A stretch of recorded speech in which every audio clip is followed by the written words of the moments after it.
They've got other guys that are aging, like you mentioned with Worth, Zimmerman, who's had some injury history.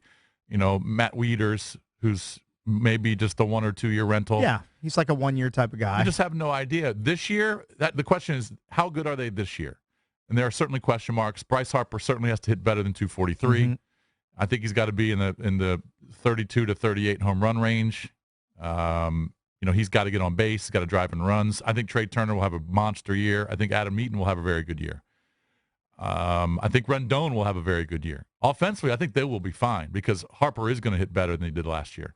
Question for me is, again, health of Strasburg at the 2 spot in that rotation, and then how deep is the bullpen? Right, for the last few years, you haven't had that many questions about the pitching staff. It's always been, can the offense produce enough runs?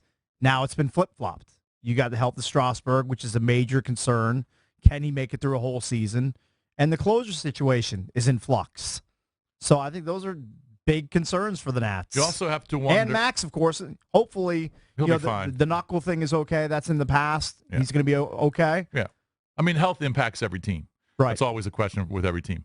The other thing you have to think about is Trey Turner playing full-time at shortstop. He's going to commit errors. Right. Well, you're acting like there were no errors. Oza was a very good defensive But you can player. live with those if he's on base all the time and he bats like 315 or 320 and swipes 60 bags. True. I mean, Ian Desmond was a successful shortstop here. It's also when he commits the errors. Right. I mean, it's okay if he commits the errors in April and May and gets better as the year goes along. Right. That's the Desmond formula. But if he commits a big one or 2 or 3, down the stretch in September or certainly in the playoffs, that could certainly be a deciding factor. But I know you're going to take that offense versus what you got from Espinosa. Take the trade-off. But I just think offensively they're going to score a lot of runs. The bullpen is a question mark at closer. It just is. It's probably going to be Coda Glover's job, but how good can he be? How good is he in big spots against division rivals or in the playoffs if he lasts that long? It's a big question. We are going to give listeners a chance to win some Nationals opening day tickets coming up at 8 o'clock here on the Junkies. The question we're throwing out to you at 800-636-1067 is, do you believe the Nationals have a big window, or do you believe it's closing in terms of being a championship contender? I would say that it's closing because I do foresee a scenario where Harper leaves. Mm-hmm. I don't know how many years Murphy has left on his contract. I think he's got 2 years left. Okay, so you can count on him for a couple of years. I'd double-check that. But you can see guys, leaving, obviously Jason Worth moving on.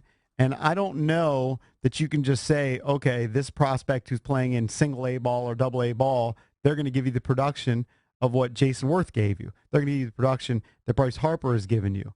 It's going to be tough to get to those levels. By the way, why Murphy has 1 more year left. 1 year left. Why so gloomy and doomy on the Nats? Isn't this supposed to be the time of optimism? We're like a few days away from opening day.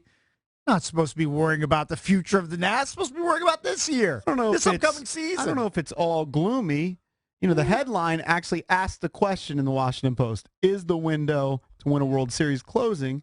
And the answer, according to the Washington Post and Chelsea Janes, depends who you ask. You don't think that's a gloomy type of headline? Is the window closing on something possibly happening? Well, the gloomy headline would be they also the need window stuff to is write closing. About. They need stuff to write about. This is a down the middle.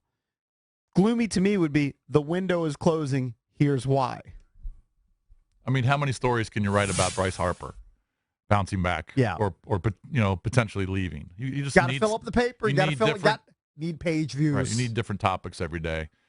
I don't think it's closing fast because even if you lose guys, aging veterans, there's always free agents out there you can sign to replace them. Yeah, and as long as they have Max and Strasburg and Joe Ross, Tanner Roark, I think you got a strong staff. Absolutely. You've got 4 guys there that you can rely on. Needs another Tommy John. You think you can rely on for the next 5 years. If Strauss needs another Tommy John, let's say, then all of a sudden then it's a disaster. You don't believe that the rotation is special. True, and you're also spending $175 million on a guy you can't trust. Right. That's a big outlay of cash. That was just a big risk. But if he doesn't, and he's fine, and he makes 30 to 35 starts this year, then you're okay. How well is he going to pitch? That's the question. By the way, we were saying that we were getting a little sized for Bryce Harper's home runs in spring training.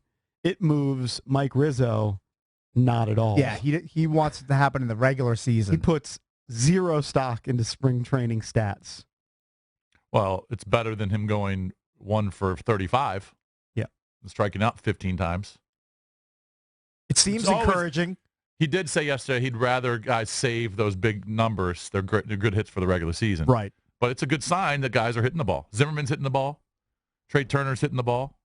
Obviously, Harper's hitting the ball. So it's a better sign than if they weren't.